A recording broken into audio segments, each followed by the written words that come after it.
Even men at the top of their game find themselves wanting more from life. Whether it's more meaning, unshakable confidence, a hotter sex life, a bigger impact, more money, deeper love, solid friendships, a powerful legacy. Find out how good you can have it on this episode of Man Alive. Head over to ShaynaJamesCoaching.com/manalive to get outtakes, raw footage, and bonus videos you can only get there. You can also grab your copy of The Unknown Power that accelerates your career and solidifies your confidence with women.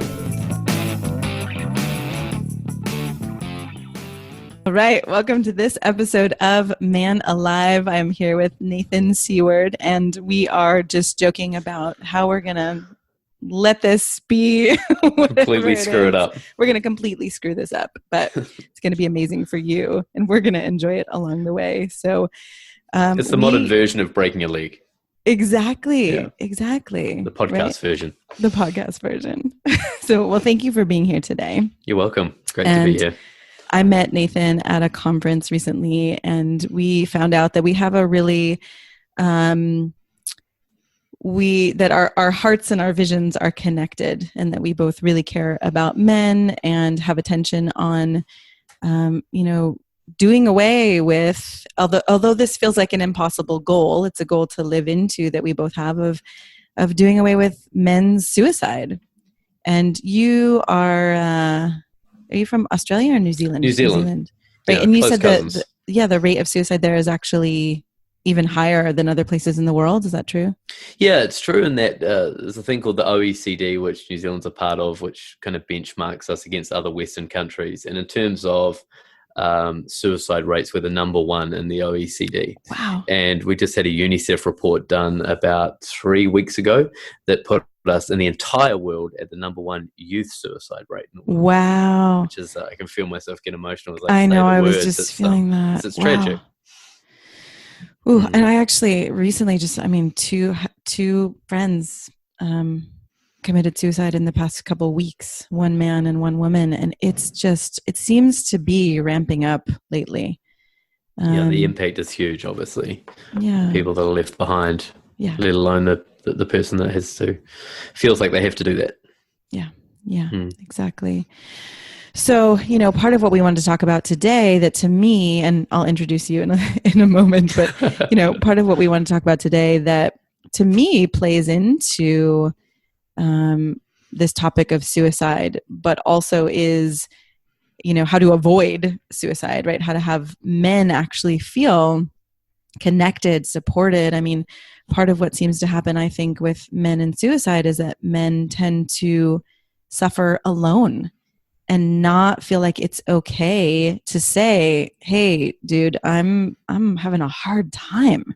There's so much culturally about being strong and being the rock and having to have it together. And so we really wanted to talk today, at least in part, about men's relationships with men and the importance of having other men in your life that you can actually be honest and open with, and how that happens, how to make that happen. Yeah, absolutely. I mean, it's hard to, when you look at suicide, there's so many different causes and reasons. And, for New Zealand, the number per year is around 550, 560, something like that. We have a pretty small population, so it's a per capita thing is pretty high. But the angle I kind of take is that there's a common thread in all of them, whether it's mental health disorders, whether it's PTSD, whether it's some kind of assault issue that you struggle to deal with, whether it's just a really down time, a lot of bad things happening at one time. The one common thread among men is, how do we communicate that? Yeah. So there's lots of different causes, but the common theme is, how do we help men to reach out? How do we help men to learn to communicate? And sooner, right? Rather than later, rather than when it's too late. Totally. And the suicide is just one statistic.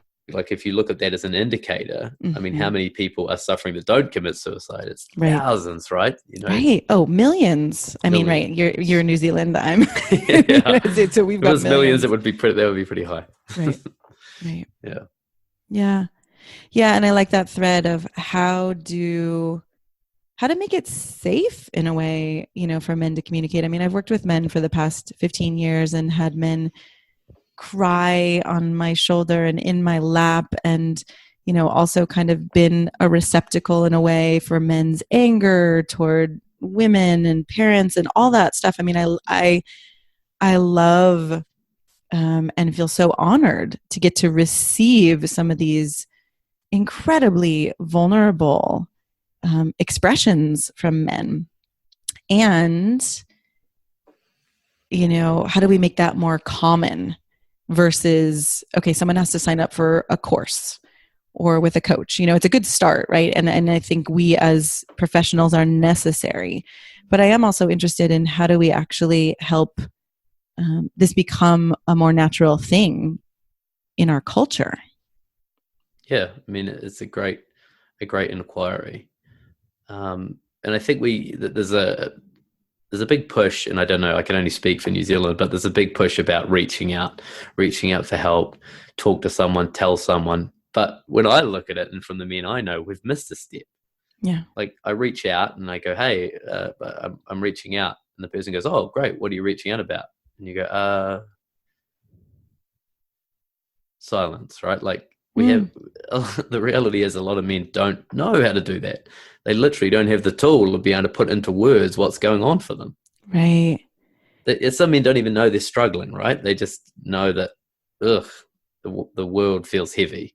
Okay, so that's what you're saying, right? Like there's a sense of the world feels heavy, but there's not a sense of, I know it should be different, or... Yeah, exactly. Or I don't know how to reach out, or I don't know what it should look like, or I don't know how to put this into words, or, right. We do this for a living, so we can articulate what's going on for us very easily. Yes. So I think when it's a mental health department putting out messages like this, it's like, well, that's okay for you. You know how to communicate.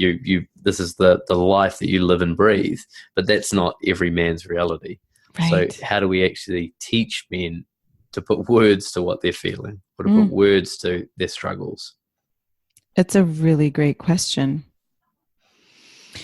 Right. So there's not only the safety and actually making it more common or more accepted, and even celebrated, if I would go to the extreme, or what I would like to see for men to be vulnerable and show those sides. But then, right, how do I even do it? Exactly. That's the step we don't talk about. And because it's hard to know, right? Like what might look like vulnerable to you might be somebody going into a deep, long story about something that happened to them in childhood, eloquently in detail.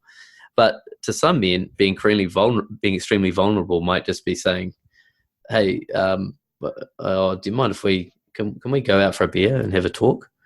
Yeah. And that might be the hardest thing he's ever said to anybody. Right. But an experience I hear a lot of in this situation is, well, I did reach out and no one got it. Wow.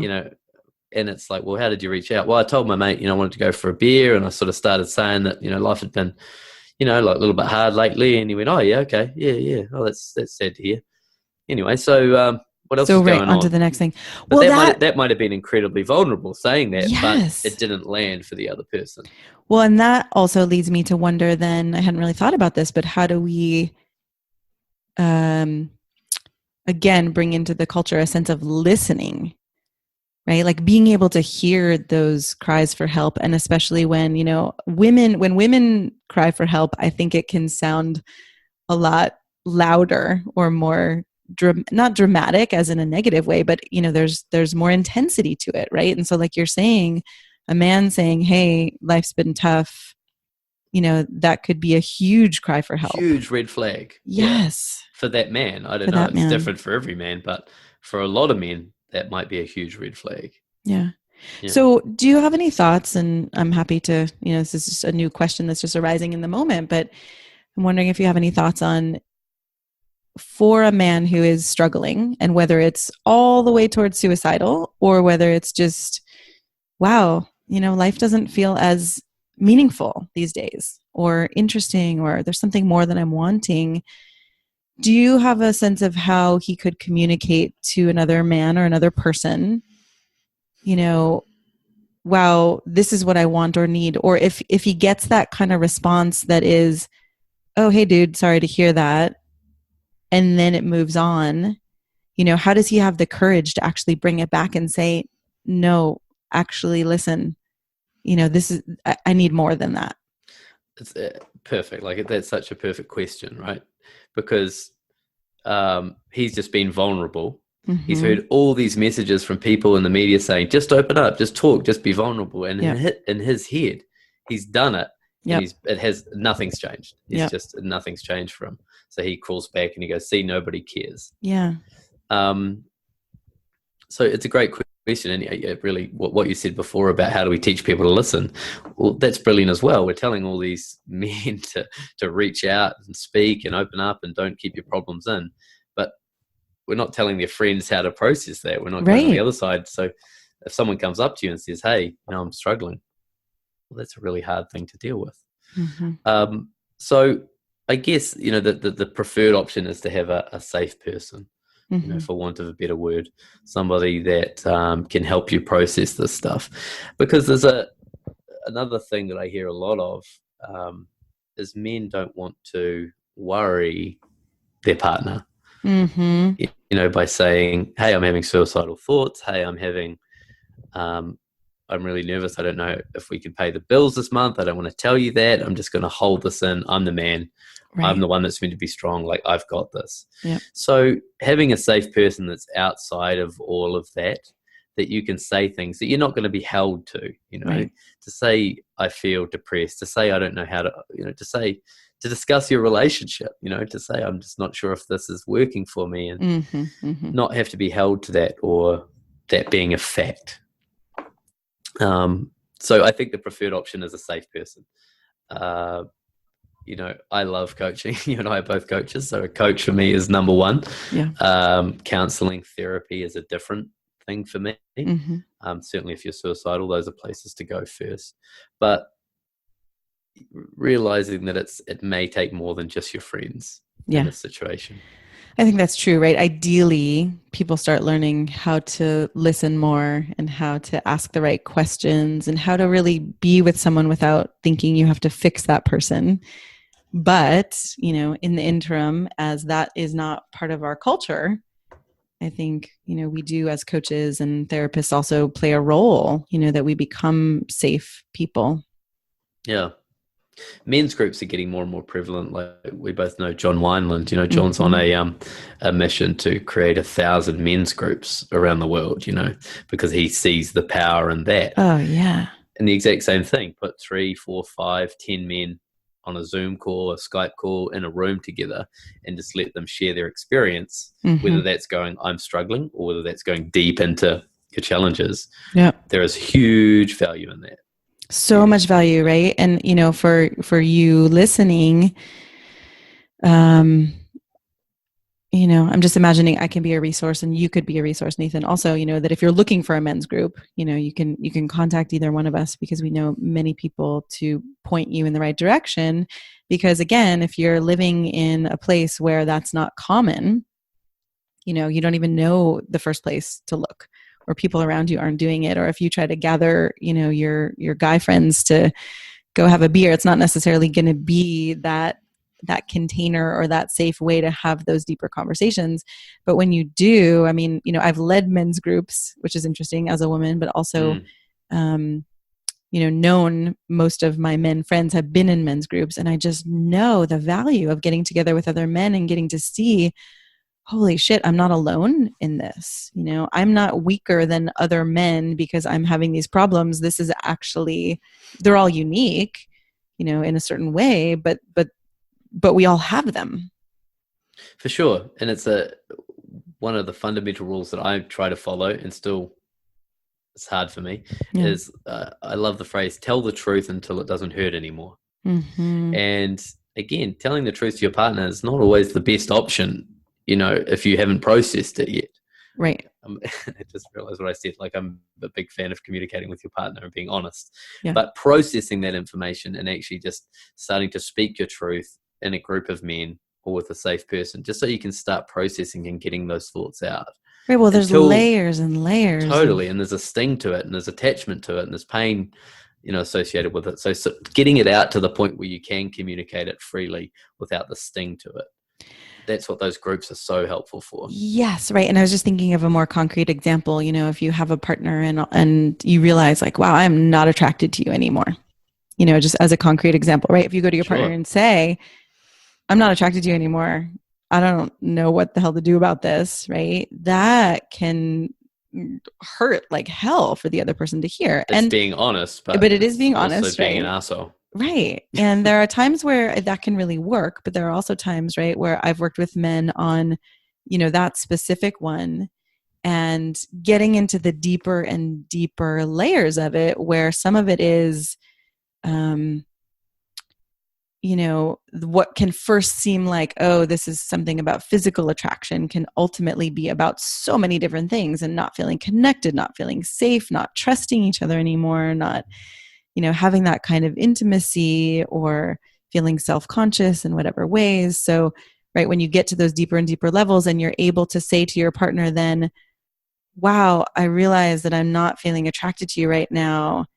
And there are so many things that this is about for me, and I actually want to feel closer to you. There's such an art to being able to communicate, which I don't want to say you have to be perfect in your communication, but there's definitely an art to communicate in a way that brings someone closer versus pushes someone away. Yeah, absolutely. I've learned the hard way on that one. Yeah, haven't we all? Yeah. I'm interested from you too. Like I have the men's perspective on it. Mm-hmm. What role do you think that women can play in a man's life to help him with these kind of issues, or with his issues? I think it's huge. And yeah, I thank you for asking that question, because, when I work with women, I really try to support women to be able to hold a man's vulnerability without losing her shit, right? Without freaking out. Because I know for myself, there are ways that I can admit that when men have been vulnerable in my life, when I used to be in the role of being more supported by men instead of also being able to support myself, there was a terror in me. Like, oh my God, that person who's supporting me is going away, or if he's falling apart, then what's left here? And so I think there is, for women, I think we have to find our own and cultivate, right, our own strength and our own ability to support ourselves. Not to say that we have to be, that any of us have to be an island, right? But we've got to be able in moments to know I'm okay no matter what. And to be able to hold that when a man shows vulnerability, that we can still, I'm trying to figure out how to say this because it's a tricky one, right? It's like, oh, I can still love you, be attracted to you, see you as a really powerful man. I don't need you to pretend or just be the rock for me to want you, love you, So yeah, it's a dangerous dynamic. It does. Mm-hmm. It's a dangerous dynamic that you can create. And that's, I mean, man, we're getting like right to the core of these issues, right? Where, and I'm going to use gender roles here, but I'm gay, so like don't attack me for just using this as the example. But a woman's taking care of the family, taking care of the kids. So the man feels responsible for taking care of the woman. So who takes care of the man? Right. And so he feels that heavily in terms of it's all on him. It's all on him, and I don't want to hurt you. If I start opening up and just sharing that I'm struggling, I don't want to hurt you. I don't want you to look exactly what you said, like feel unstable and that this is collapsing. So that just creates this dynamic of just holding everything in until it just breaks. And so I think for women to just allow a man to process, one of the big things that helped me, like I just didn't know how to communicate. Let's make that clear. I couldn't put into words what was going on for me. So like, it's that the oldest argument in the book is like, what are you thinking? Like, the woman yelling at the man, what are you thinking? Why don't you tell me what's going on for you? Why don't you share? I can't. First of all, it's what appears to me is that I'm thinking nothing. Right. And the more you say that, the more empty The my more brain nothing goes. there is. Yeah. Yeah. And so you think I'm hiding my thoughts. There is no thoughts. Right. And women just refuse to believe that sometimes, but that's the truth. So one thing that really helped me is I had a partner that would put into words what I couldn't. So when I was just depressed or angry or grumpy or whatever it was, having my partner go, is it this? Do you feel like when I said this before, that made you feel worse? Yes. Yeah. Okay, cool. So it's right, that kind of thing. That's right. It's like, help me say what I don't know how to say. Right. And not being able to say stuff and you putting pressure on me to try and say it is the most frustrating thing in the world for me. Yeah. Yeah. And then, right, what I wish in those moments is that a man would have the ability to say, but usually, right, that's not there either. Oh my God, the more you pressure me, the more I'm withdrawing. What I really need is some space, or what I really need is a kind of loving attention where we can explore this together. And, with the men I've worked with, eventually they do get to that place to be able to educate the people around them. Here's what I need. Here's how I need to be listened to, or here's how I need to be held. But in the beginning, with no practice in that, like you said, it just becomes this emptiness, this nothingness. Yeah, it's exactly. It's daunting. And things like, it's going to sound cheesy, but I really believe in it. Like going for long walks together. There's something about both of you facing forward that takes the pressure off. Right. Whereas this intense thing where you're interrogating me face to face is going to cause me to shut down and switch off and just go into a confused mode. Yeah. Going out for a walk and just letting the stream of consciousness flow while we're both looking straight ahead is a great way to get that conversation going. I love that. It reminds me of, I had a partner years and years ago where sometimes we would sit back to back. Cool. Someone suggested it, like, don't look at each other. Don't force yourselves to make this most intimate eye contact when, it's really terrifying to say these things. And I'm also thinking about with kids sometimes where, I've heard parents say, you just have to be around for when they're ready. Right. And we as humans are like that too. And I think especially men who don't grow up like we do as women, kind of chatting in groups of women and feeling a little more free to express ourselves. Right. That, like you said, it's you can just go blank, or it doesn't even come to you to be able to know what to say.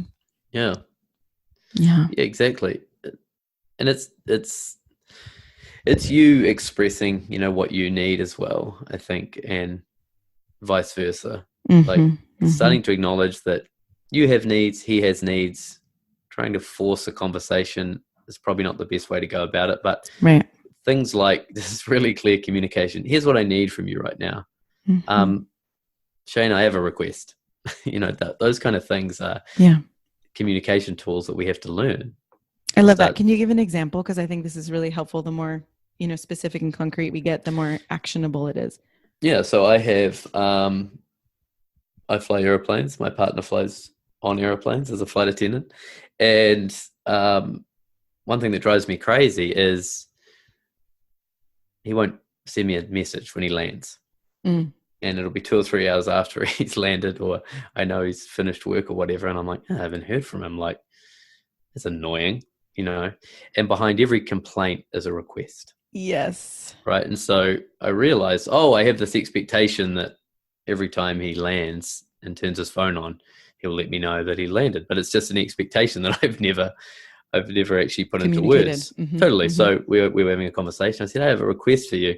When you land, would you mind just sending me a message? Just so I know you're safe. I know you've finished work, and, it just puts my mind at ease rather than wondering where you are. Yeah. And he could say, no, that's not going to work for me, because it's busy when we land and I just haven't got time for it. He didn't, but now we're having a conversation. Right. Now we're communicating. Right. Well, and I think if we're really talking about, everybody involved, right, man or woman, when you receive one of those requests, again, the listening part, or the willingness in this case to actually say, so many couples get together, right? Or after a time of being together, it's like they're put off by the other's requests, or like, I can't believe you need that from me, or, well, I don't need it from you, so why should you need it from me? But God, if we can actually cultivate this willingness of, when someone asks for something, it's because they need it, they want it, it helps them, feel safe, it settles them in some way, it helps them feel closer, right? So even if it was a no in that case, to then be able to negotiate or to say something like, it is really busy when I land. Now I understand, right? But now I understand, right?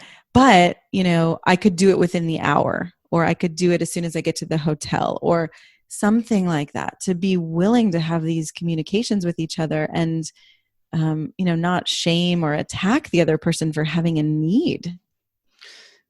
Kyle Cease, he's a comedian. Oh, yeah. He's transformational comedian, he calls himself. Mm-hmm. And he says, I believe that nobody ever broke your heart. They broke your expectations. Ooh. Which, let that land, I guess, for a second. Yeah. But it's perfect, right? We're just walking around, and I was just talking about this with a friend yesterday. She was saying a friend of hers was dating this guy, and it was all going really well, and he was a really amazing guy, and he was communicating well. And she said, but look at this email that he sent me. And it was just an email about how his day was and, what he was up to and everything. And she said, he didn't even ask about me. It's over. It's over. Yeah, that was it. That was her. And hey, there's a bigger pattern at play there. Yeah. But, that was, in terms of dating, that was it for her. And, we say it like, oh man, that's hilarious. But we do that everywhere in our relationships, where, just to use that example, she has an expectation that he asks about her in conversation and message. She's probably never asked for that as a need or a request. Right. It's just this unspoken expectation that he didn't meet, and now it's over unnecessarily. If you said to him, hey, I've got a request, it feels like when you message me, you only talk about yourself, and I feel like you're not even thinking about me. Would you mind, would you mind asking how I am at the end of every message? That would mean a lot to me. And he would go, of course, sure. I just never even thought of that. Right. Boom. Now the problem's solved. We have an agreement. We're not living in this world of unknown expectations. Yeah. So, right. I love this. We've talked some about being able to communicate, ask for or request what we need and want, listening. I'm kind of wondering, if you had to leave men with one thing around getting their needs met, right? For being supported or being heard or being understood, like going back to what we were talking about in the beginning, where it's easy to be a man and reach out and then just have it fall flat, right? That feels like a really important piece of our conversation. If there was one thing, what would you leave? Let's kind of summarize it. I mean, again, you jumped a step when you said, how can men get their needs met? Men don't know they have needs. Right. So again, Okay, we keep jumping these first steps with guys, and they're just confused. They're like, what are you talking about? And when you're dating, the thing that you don't want to be is needy. That's the thing that everybody's going to tell you. Don't be so needy. So then men take that on and they go, okay, so I need to be needless. So in the quest to try and be not needy, I now have to pretend I have no needs. Yes. So the first thing is acknowledging that you actually are allowed to have needs. You're allowed to want to have sex a certain type of numbers a week. That's a need that you may have. Mm-hmm. You may need to want to play video games for an hour every night just because that's your way of tuning out. You might need to go and have Thursday nights just hanging out with the guys, whatever it is. Yeah. And I just want to make one point in there that whether you decide or call it a need or a desire, right? Those are both okay. So whether it shows up as like, oh, I don't need to play video games for an hour, but I want to, or I don't need to have sex a couple times a week, but I want to. However you're going to phrase it, you're allowed to have them both. Doesn't mean they're going to be met, but there are needs you have. Right. And you actually, the likelihood of them getting met without you acknowledging you have them is way less likely. Totally. And we do all these funny little games where we're like, I've done all this stuff for you. I made you dinner. I washed the dishes. Why aren't we having sex? Yeah. So instead of ask for our needs, we, play these big games where we try and get our needs met some other way. So the first thing you is... can say that because I couldn't say that. as a woman. That's a bizarre example. I've never washed the dishes. What am I saying? So acknowledging you have needs, desires, wants, whatever. Making powerful requests. Learning to communicate by either one, letting your partner help draw that out of you. Go for long walks. Say, hey, I actually don't know how to process this. Can you help? Right. Can you give me some hints? Or I can tell that I need something. I don't know exactly what it is. Yeah. Can we figure that out together? Totally. That's gold. And women are very, very good at that. Once that turns into a request, women are amazing at helping people communicate. And then if it's more than that, find a safe person that you can open up with. If it doesn't land with the first person, try the next person. Don't feel like you've been burnt and, I tried to be vulnerable and look what happened. Don't give me that shit. Keep trying until you find the safe person that works for you, because there is somebody that can help.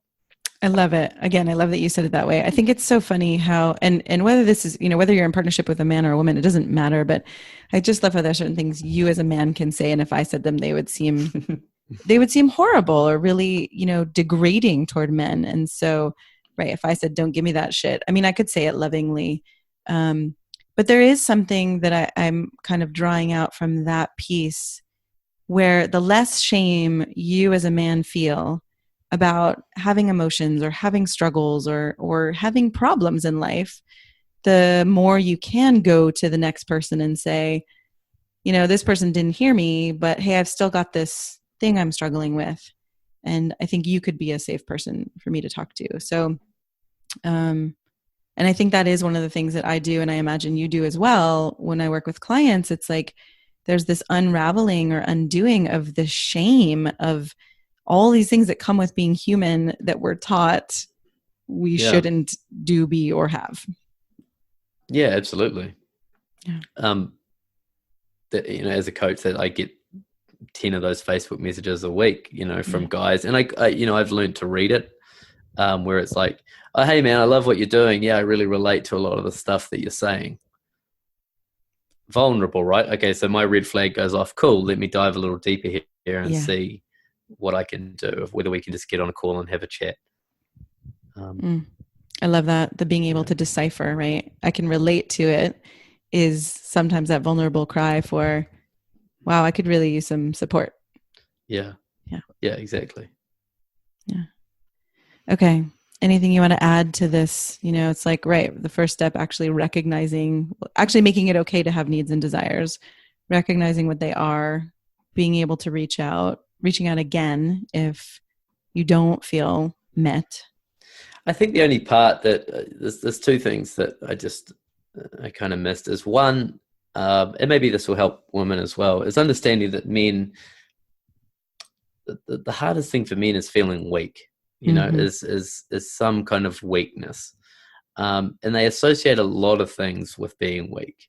So like for me, I'm educated, I have a good job, I'm a fucking coach, I am financially secure.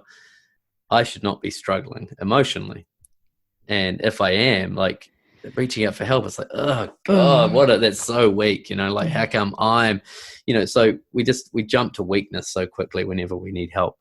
Right. And I think what you're saying is you are financially secure, you've got a good job, you have a partner, and you do struggle emotionally, right? Or you do that's have what I'm ups saying and to downs. you. Right. Totally. Yeah. And I still feel incredibly weak when I say them. And I say them anyway. Yeah. So that's a big thing, is just understanding how powerful an energy the feeling of being weak is for men. Yeah. And like what a failure they feel around these kind of things and any kind of struggle. And hey, if we want to connect that to suicide, I would rather die than admit that I failed and that I'm weak. Yeah. Is another way to say it. And the only other thing that was just there for me was like, I think in the West, and again, I can only really talk for New Zealand, is we've kind of created a very narrow meaning of man, like what a man is. And it's like, for some reason, like coming around on a Friday night, drinking beers, eating nachos and watching sport, that's the ultimate, that's a manly thing to do. When it's like, if you said that to a Japanese samurai like 200 years ago, oh, this is a really manly guy, they'd be like, what are you talking about? Like, can he fight? Is he a warrior? Does he know himself? Is he spiritually centered? So I think of the warrior quite a bit as a better definition. And it's expanding both sides, the masculine and the feminine side. It's like, how can you express your masculinity more? And then how can you express your femininity, your compassion, your empathy, your caring, your openness more? So that was the only other thing I wanted to share, is expand both. This is not about just becoming more feminine and girly by admitting you're weak and talking about stuff. It's actually becoming more masculine to do that as well. Right. I was just laughing a little bit because, it's like, oh, right, feminine is being girly or weak or expressive. It's like, wait, we've got to get over these ideas of, that anything is a bad or wrong expression, and that, well, like, guys are brought up in sports, right? A lot of guys, I mean, it's not for everybody, but a lot of guys are brought up with sport being their teaching tool about how to be a man. And if you're not very good at sport, or if you fail at sport, what are you? You're a girl. You are a pussy. You're a bitch.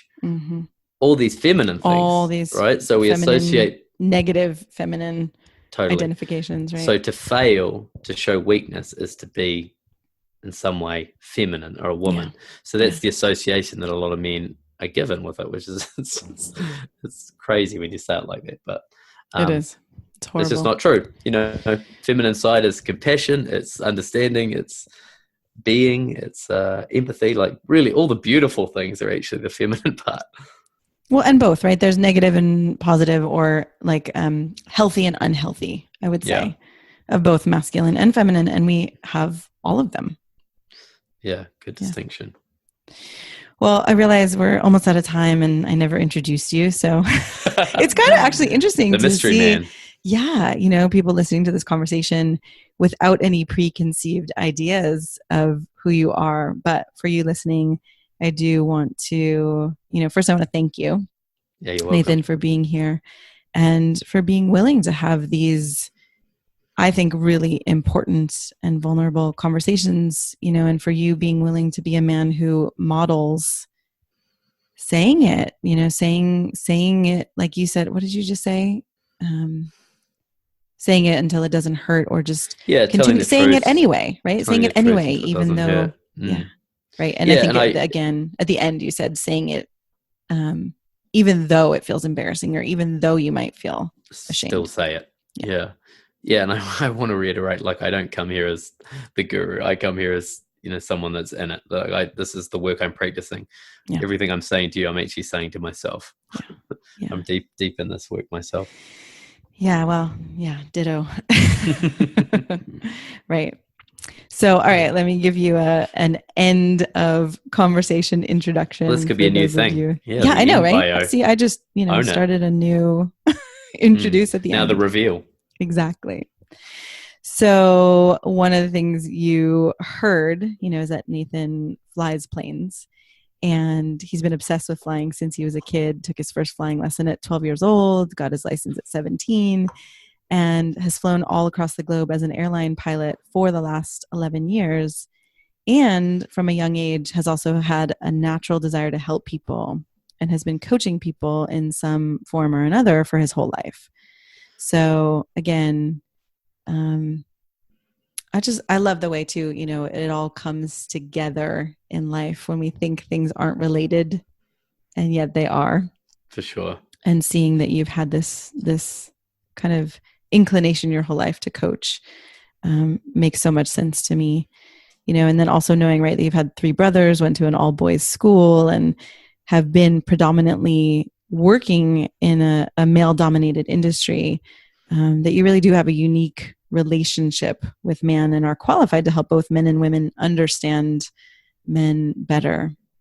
Yeah, and I sleep with a man every night. Like, I'm surrounded by every type of man that you could imagine. Yeah. Thank you so much Thank you so much. Thank you for having this conversation. Like, just having this forum that, we can talk about this openly is so valuable. Yeah. And thanks for doing the work you're doing in the world. You're welcome. Thank you. Mm-hmm. I'm so glad you joined us for today's episode of Man Alive. I hope it gives you a sense of what's possible and how good your life can be. If you like what you heard, I'd be so grateful for you to subscribe to Man Alive and write a quick review that helps men like you find us. And again, head over to ShaynaJamesCoaching.com/manalive To get outtakes, videos, and raw footage I only share there. These are some of the most interesting parts of these expert conversations. You can also grab your copy of The Unknown Power to accelerate your career and solidify your confidence with women, because the two are related, and I know you don't have to settle for one or the other. Join us each week for a new episode of Man Alive.